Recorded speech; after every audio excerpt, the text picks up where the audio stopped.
me, spectrum means a wide range, and I think gender is so applicable to that because nobody experiences gender in the same way.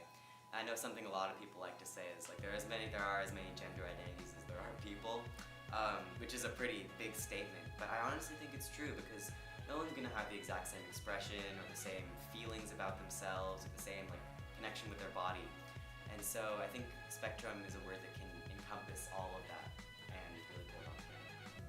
And coming here helped me realize, coming here and mostly meeting the other young folks here, to be honest, helped me realize that there's not an end point, and learning how to be okay with that, and learning that especially for me as a non-binary person, but also for me as a human being person, I'm never gonna get to a point where it's yes, I've done it, I'm transitioned, and now I'm done.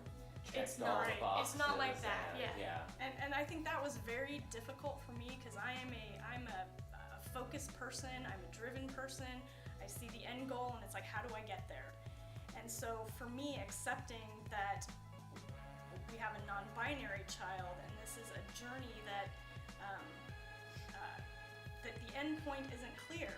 So stepping away from being goal focused and being in the moment with where your child is, where you are as a parent, and accepting that was a big change for me just as a person in my personality. I think one of the big things coming here too was even for binary trans folks, there's not an end point really. You're always transitioning and evolving how you do things socially because you're a human person who grows, and what grows along with you is your gender. I mean, cis people, even if they don't think about it that much, are always evolving. That's exactly right. In their gender. This person was describing a baby walking, right? So as this baby's walking, as babies learn to walk, they're gonna fall over. They're gonna fall over many times.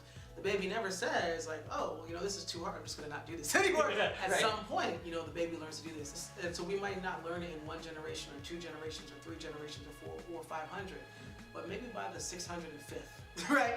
We can have learned what we need to be doing differently and better. And so that's the hope, that we keep getting closer and closer and closer to what we need, so that we, as a society, I don't want to just say walk, but so that we can specifically move forward. And